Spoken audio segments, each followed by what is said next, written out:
जय हिंद प्यारे मित्रों। स्वागत है आपके अपने यूट्यूब चैनल गॉड लाइफ पाठशाला में। 6 मंथ करंट अफेयर की सीरीज का यह अगला वीडियो है। इसमें हम इकोलॉजी एनवायरनमेंट के लास्ट 6 महीने में जो चर्चा में रहे करंट अफेयर को कवर करेंगे। आइए चलते टॉपिक पर। पहला टॉपिक का नाम क्या है? भारत की पहली शहरी नाइट सफारी कहाँ बनने जा रही है? लखनऊ के कुकरेल वन क्षेत्र में। तो कुकरेल वन क्षेत्र कहाँ? लखनऊ में है। यह भारत की पहली शहरी यानी अर्बन नाइट सफारी होगी। और अभी हाल फिलहाल में चर्चा में रहा था, भारत की नहीं बल्कि एशिया की, भारत के साथ साथ एशिया की पहली डिजर्ट सफारी गुजरात के बनासकांठा में बनने जा रही है। याद रखना यार, ठीक है, वो डेजर्ट सफारी है। आप राजस्थान मत कर देना डेजर्ट समझ के, नहीं, गुजरात के बनासकांठा में बनाया जा रहा है। जूनत ऐसा नाम है, ठीक है। तो ये कहाँ बन रही है? भारत की पहली शहरी नाइट सफारी लखनऊ के कुकरेल क्षेत्र में, क्योंकि कुकरेल नदी कहाँ बहती है? लखनऊ में ही बहती है। लखनऊ के उत्तरी भारत क्षेत्र में बहती है। इसका उद्देश्य क्या है? शहरी वासियों को इकोलॉजी के बारे में शिक्षा देना, छात्रों को उनके वन्य जीव के बारे में परिचित कराना, ठीक है। अगला टॉपिक क्या है? अगला टॉपिक का नाम है ओरोबैंकी इजिप्टियाका। ये क्या है? ऐसे लिख देगा कि हाल फिलहाल चर्चा में रहा ओरोबैंकी इजिप्टियाका। ये क्या है? तो ये क्या है? परजीवी खरपतवार है। और ये किस फसल के लिए हानिकारक है? तो ये सरसों की फसल के लिए हानिकारक है। जैसे मैच द फॉलोइंग में पूछ सकता है कि फसल एक तरफ खरपतवार दे सकता है, तो ओरोबैंकी इजिप्टियाका ये सरसों की फसल को नुकसान करती है। सरसों की फसल की जड़ों में जाकर यहाँ उसको न्यूट्रिशन को चूसने लगती है, उनके पानी को, उनके कार्बन को, और पेड़ पौधों को कुछ नहीं मिल पाता, जिससे इनके देखो मरने लगते हैं पेड़ पौधे। तो ये कहाँ की चर्चा में रहा था? तो राजस्थान और हरियाणा क्षेत्र में, क्योंकि आपको मालूम होगा सरसों वाला प्रोडक्टिविटी एरिया कहाँ पर? राजस्थान ज़्यादा होता है, तो राजस्थान और हरियाणा में। तो आपको याद रखने क्या है? ओरोबैंकी इजिप्टिया का खरपतवार है, परजीवी खरपतवार है जो सरसों को नुकसान पहुंचाती है। बस इसके साथ साथ कुछ एक्स्ट्रा फैक्ट भी आप नोट कर लीजिए इसको। यह एक बाध्यकारी परजीवी है जो भूमिगत रूप से जड़ों पर हमला करता है, जिससे इसकी पहचान मुश्किल होती है। आपको मालूम होगा खेत में अगर कोई खेत फसल है और जड़ों में कोई हमला करे तो दिखता है नहीं, इस कारण से इसकी पहचान मुश्किल हो जाती है और ये पूरे फसल को नष्ट कर देती है, ठीक है। अगला क्या न्यूज है? अगला न्यूज है भारत में रामसर साइट जोड़े गए, 2 नए रामसर साइट। अब तो वर्तमान में तो भारत में हो गए 101 रामसर साइट। 101 वहाँ है अरुणाचल प्रदेश का glow lake, glow glow globe lake Arunachal Pradesh का है। आपको मालूम होगा ये कमलांग टाइगर रिजर्व में स्थित है, ठीक है, ऐसे पूछा जाता है। और ग्लो लेक कहाँ पर है? तो अरुणाचल प्रदेश में है। ये 101 बार रामसर साइट है और अरुणाचल प्रदेश का पहला है, ये भी पूछा जाता है, ठीक है। इसके साथ तो ये कब बता रहे थे? ये रिसेंट की न्यूज है, ये जब ये आया था चर्चा में तब उसकी बात है ये। पटना, आपको पटना नाम सुन के बिहार मत कर देना। ये पटना उत्तर प्रदेश के एटा वाला है। Patna wild life sanctuary Uttar Pradesh को 97 और छारी ठाट ये कहाँ गुजरात में पड़ती है, ये 98 रामसर साइड है। और 99 नंबर कौन सी है? आपको मालूम होगा। और 100वें नंबर की अलीगढ़ की शेखा झील है और 100वें नंबर की सुरहा ताल है, बलिया वाली है, आपको मालूम होगा। और इसके साथ साथ उत्तर प्रदेश में सेकेंड लार्जेस्ट है, 13 हो गई हैं। और सबसे ज़्यादा कहाँ पर? सबसे ज़्यादा आपको मालूम होगा कि तमिलनाडु में है, रामसर साइड है। और उत्तर प्रदेश में 13 है, बिहार में 6 हैं। बीपीएससी के लिए इंपॉर्टेंट है, यूपी पीसीएस के लिए आपको मालूम हो 13 कौन से हैं, सभी मालूम होना चाहिए, ठीक है। रामसर साइड क्या होती हैं हम इसके बारे में पहले ही चर्चा कर चुके थे, फिर भी सुन लीजिए। ये ईरान का एक शहर है जो कैस्पियन सागर से लगता है, तो उसी के शहर के किनारे रामसर एक स्थल है। और रामसर स्थल में ही आर्द्र भूमि को सजाने मतलब बचाने के लिए एक कन्वेंशन हुआ था 1971 में, इसे बोलते हैं रामसर कन्वेंशन, ठीक है, वेटलैंड के कंजर्वेशन के लिए। और ये भारत इसका कब सदस्य बना? 1982 में। ये 1971 में हुआ था, 1975 में ये लागू हुआ था, समझे, 1975 में लागू हुआ था ये। और 1982 में भारत इसका सदस्य बना था, याद रखना, ठीक है। और इसी में ही इसी से संबंधित है मॉन्ट्रेक्स रिकॉर्ड। ऐसा पूछा गया है ना एक बार, मॉन्ट्रेक्स रिकॉर्ड का संबंध किससे है? आर्द्रभूमि से, रामसर साइड से, मॉन्ट्रेक्स रिकॉर्ड, ठीक है। तो आपको याद होना चाहिए कि लास्ट की जो 5 101 से लेकर जो 95 से लेकर 101 तक आपको मालूम होना चाहिए कौन से नंबर की हैं, और इधर राज्य मालूम होना चाहिए। मैच द फॉलोइंग में अक्सर पूछा जाता है, ठीक है, इसलिए इसे नोट कर लीजिए। पटना 97, छारी टाट 98 और अलीगढ़ का सेका 99, सुरहताल 100, ग्लोलेक 101। कुछ एक्स्ट्रा फैक्ट भी नोट कर लीजिए। Patna wild life sanctuary, sorry, Patna पक्षी अभ्यारण्य जो एटा में है, और इसकी स्थापना कब हुई थी ये पूछा जाता है, 1991 में हुई थी, ये बहुत इंपॉर्टेंट। 1991 को आपको मालूम होगा एलपीजी सुधार कब शुरुआत हुई है? LPG LPG liberalisation, privatisation, globalisation की शुरुआत भी 1991 में हुई थी, तो ऐसे रिलेट करके याद कर लीजिए, उसी समय इसकी स्थापना हुई थी, ठीक है, इसमें से 300 से अधिक प्रजातियाँ हैं और 6 लाख से अधिक पक्षी पाए जाते हैं। ये हाँ इम्पोर्टेंट क्या है ये देखिए, ये उत्तर प्रदेश का सबसे छोटा पक्षी अभयारण्य कौन सा है, तो पटना है। ठीक है, और छारी टाट आपको मालूम है कच्छ जिले में, कच्छ कहाँ पड़ता है, गुजरात में है। ठीक है, यह एक मौसमी मरुस्थलीय आर्द्र भूमि है। जो बन्नी ग्रासलैंड, ये बहुत इंपॉर्टेंट, बन्नी ग्रासलैंड पूछा जाता है। बन्नी ग्रासलैंड कहाँ पर है, गुजरात में है, गुजरात के कच्छ क्षेत्र में है। ठीक है, बन्नी ग्रासलैंड और कच्छ क्षेत्र के बीच स्थित है छारी ठाड़, छारी ठाड़। और मैंने सबसे पहले आपको बताया था कि डेजर्ट सफारी भी यहीं शुरू हुई है, गुजरात से, गुजरात के बनासकांठा से, जूना देसा से। अगला टॉपिक है, बहुत ही इंपॉर्टेंट है, आप इससे गैस नहीं कर सकते हो। ये अगर ये क्वेश्चन में आएगा तो 100% गलत होगा अगर आपने पढ़ा नहीं होगा। प्रोजेक्ट हनुमान, प्रोजेक्ट हनुमान किसने शुरू किया है, तो आंध्र प्रदेश सरकार ने शुरू किया है। और किसके लिए शुरू किया है, तो ह्यूमन जो वाइल्ड लाइफ कॉन्फ्लिक्ट होता है उसको रोकने के लिए, यानी मानव वन्यजीव संघर्ष को रोकने के लिए प्रोजेक्ट हनुमान की शुरुआत आंध्र प्रदेश सरकार द्वारा की गई थी, की गई है। ठीक है, इस आप प्रोजेक्ट हनुमान का फुल फॉर्म देख लीजिए, healing and nurturing units for monitoring and nourishing of wildlife. ठीक है, आप इसको नोट कर लीजिए। इसका फुल फॉर्म तो नहीं पूछेगा, लेकिन प्रोजेक्ट हनुमान पूछेगा किस राज्य से है और किस लिए है, बस।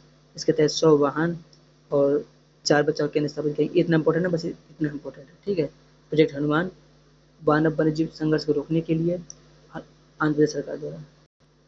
अगला क्या है, अगला है ब्लैक रेन। ब्लैक रेन किन चर्चा में आया था, क्या होता है ब्लैक रेन, इसे मालूम पड़ रहा है। ब्लैक मीन्स काला और रेन में वर्षा, काली वर्षा होगी। काली वर्षा कब होगी, जब ऊपर आसमान में बादल होंगे, वहाँ पर गंदा गंदा धुआं होगा, कब ब्लैक ब्लैक धुआं हुआ। तो 7-8 मार्च को तेहरान में जब तेल संकट हुआ था, जब अमेरिका और इसराइल ने तेहरान पर हमला किया था, उसमें आग लग गई थी, तो उससे जो आग लगी थी रिफाइनरी से, जिससे वहाँ पर काला धुआं बन गया था। जो बरसात हुई थी उससे बोलते काली ब्लैक रेन। तो ब्लैक रेन का संबंध किससे है, तेहरान से। तेहरान का ईरान की राजधानी है। ठीक है, और ईरान पर आक्रमण हुए थे, वो किस ऑपरेशन के तहत हुए, तो मैंने अपनी पिछली चर्चा किए थे, operation law, true true promise और रॉरिंग लॉरेंस, आपको मालूम होगा, मैंने कई चर्चा की थी। एपिक फ्यूरी, ये सब बता चुका हूँ मैं। ठीक है, भारत ने प्रोजेक्ट सिंधु चलाया था निकालने के लिए। ठीक है, आगे देखते हैं। इजरायली हमले से तेहरान रिफाइनरी और तेल डिपो पर भीषण आग लगी, जिससे काली और विषैले कण बादल में चले गए और इसे काली बारिश कहते हैं। ठीक है, मतलब इतना आपको बात दिमाग को अगर बात याद होगी तो ऑप्शन से एलिमिनेट कर सकेंगे। इसके साथ कुछ एडिशनल इन्फॉर्मेशन भी आप नोट कर लीजिए। ब्लैक रेन जिसमें बेंजीन, सल्फर व नाइट्रोजन ऑक्साइड जो अम्ल वर्षा करते हैं, एसिड रेन करते हैं, कालिक और संभवतः फॉरएवर केमिकल होते हैं। पी फॉरएवर ऐसे पूछते हैं, ऐसे पूछा जाता है कि किन्हें फॉरएवर केमिकल कहते हैं, तो पी फास को, समझे, पी फास को फॉरएवर केमिकल कहते हैं। इससे सांस की समस्या, त्वचा जलन, मिट्टी भूजल, ये सब दूषित होता है। ठीक है, अगला क्वेश्चन क्या है, अगला है राष्ट्रीय रिपोजिटरी के 2 संस्थान को अधिसूचित किया है। राष्ट्रीय रिपोजिटरी के 2 अनुसंधान को अनुसूचित किया, किसने किया है, तो एनबीए ने। एनबीए का फुल फॉर्म क्या था, नेशनल बायोडायवर्सिटी अथॉरिटी, यानी राष्ट्रीय जैव विविधता प्राधिकरण। इसकी स्थापना हुई थी बायोडायवर्सिटी एक्ट 2002 के तहत हुई थी और धारा 39 के तहत हुई थी। और किन किन को 2 को शामिल किया गया, तो ये इंपॉर्टेंट है। कौन को, C M L R E, C से बहुत कोची होता है, तो ठीक है, कोची मैरीटाइम करके आया है कुछ। तो CMLRE और ARI Agarkar research institute Pune को राष्ट्रीय रिपोजिटरी का घोषित किया गया है। तो कोच्चि को और पुणे को, पुणे के अगरकर को, कोच्चि को, कोच्चि मैरीटाइम को। ठीक है, इससे क्या होगा, राष्ट्रीय रिपोजिटरी जैविक संसाधनों के नमूने सुरक्षित रखती है। रिपोजिटरी क्या होता है, एक बैंक होता है, मतलब बैंक में जहाँ पे चीज़ें स्टोर रखी जाती हैं, उसे बोलते हैं रिपोजिटरी। ठीक है, इसमें बायो पायरेसी को रोकने में मदद मिलेगी। बायो पायरेसी से मतलब होता है कि जैसे कि आपको मालूम होगा कि हमारे यहाँ हल्दी का प्रयोग बहुत शुरू से होता रहा है, प्राचीन काल से होता रहा है। लेकिन फिलहाल में अमेरिका के कुछ आए यहाँ पे वैज्ञानिक, कुछ अंग्रेज, और हल्दी के बारे में गुण देखा और जाके अपने यहाँ पेटेंट करा लिया। इसे बोलते हैं बायो पायरेसी। ऐसे ही नीम का हुआ था, नीम का केस चला था। चलिए ठीक है, और बायोडायवर्सिटी जो अथॉरिटी है, इसका मुख्यालय कहाँ है, जो चेन्नई में, याद रखना, ये पूछा गया है। अगला क्या टॉपिक है, अगला टॉपिक है पीटर्सबर्ग क्लाइमेट डायलॉग। ये कहाँ हुआ है, तो जर्मनी के बर्लिन में हुआ। कौन से नंबर का है, 17वें नंबर का। कब हुआ था, अप्रैल 2026 में होता। इंपॉर्टेंट क्या है, इंपॉर्टेंट है पीटर्सबर्ग क्लाइमेट डायलॉग या पीटर्सबर्ग जलवायु संवाद। ये जर्मनी के बर्लिन में हुआ था, बस इतना इंपॉर्टेंट आप नोट कीजिए। और इसका उद्देश्य क्या था, यह है उच्च स्तरीय सम्मेलन COP31 जलवायु शिखर सम्मेलन की तैयारियों को जांचने और पेरिस समझौते के प्रभावी क्रियान्वयन पर केंद्रित है। कुल मिला के ये कहाँ हुआ था, इंपॉर्टेंट बात ये है कहाँ हुआ था, पीटर्सबर्ग जलवायु संवाद, जर्मनी। इसके साथ कुछ एडिशनल इन्फॉर्मेशन भी नोट कर लीजिए। यह जर्मनी द्वारा 2010 से आयोजित किया गया और वार्षिक रूप से ये अनफॉर्मल है, यानी अनौपचारिक मंच है। जैसे कि G7 हुआ, G20 हुआ, ये क्या हुए, इनफॉर्मल हुए, अनौपचारिक हुए। ठीक है, इसमें 30 से अधिक देश के मंत्री भाग लेते हैं। इसका मुख्य फोकस क्या रहता है, मोबिलिटी एंड हीटिंग में जो विद्युतीकरण पर केंद्रीकृत। इंपॉर्टेंट क्या है, कब से, 2010 से हो रहा है, इनफॉर्मल एक मंच है और 30 से अधिक देश बस। और इस बार कहाँ हुआ था, बर्लिन में होता है, जर्मनी के बर्लिन में। अगला टॉपिक क्या है, प्रोसोफिस जूलीफेरा। तो ये आपको ये बात मालूम होनी चाहिए कि प्रोसोफिस जूलीफ्लोरा है, ये क्या है, एलियन स्पीसीज है, मतलब विदेशी प्रजाति है। और यह जिस भी आसपास के जल निकाय में जाती है तो वहाँ पर अतिक्रमण कर लेती है। ठीक है, इस कारण से इसे बोलते हैं एलियन स्पीसीज। और इसकी अवचर्चा में क्यों रहा था, क्योंकि प्रोसोफिस जूलीफ्लोरा से अब बायो एथेनॉल बनाया जाएगा। तो यानी अब जो इन्वायरमेंट का जो पहले प्रॉब्लम थी वो सोल्यूशन बन रही है। कहाँ पर ये, गुजरात के कांडला में गुजरात के कांडला पोर्ट में प्रोसोफिस जूलीफ्लोरा प्रोसोफिस जूलीफ्लोरा से बायोमेथनॉल बदलने की प्रयास हो गया। कहाँ पर, ये देख लीजिए आप, दीनदयाल पोर्ट अथॉरिटी। ठीक है, और मेथनॉल बनेगा इससे, किससे, प्रोसोफिस जूलीफ्लोरा से।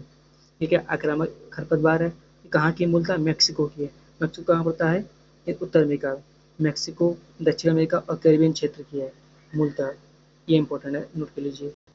अब आप सोचेंगे कि अगर ये मैक्सिको, दक्षिण अमेरिका, कैरिबियन की है तो ये भारत में कहाँ से आ गई, ये भारत में क्या कर रहे हैं। तो ब्रिटिश शासन द्वारा 19वीं शताब्दी में इसे राजस्थान में और गुजरात के शुष्क क्षेत्रों में लाया गया था। वहीं पर ये बहुत पैर फैला चुकी है, फैल चुकी है। इस कारण से एलियन स्पीशीज हो गई और देसी प्रजातियों को खतरा हो रहा है। इसकी जड़ें 50 मीटर, समझ, बहुत ज़्यादा गहरी, 50 मीटर तक गहरी जा सकती हैं और ये भूजल को प्रोवाइड करती है।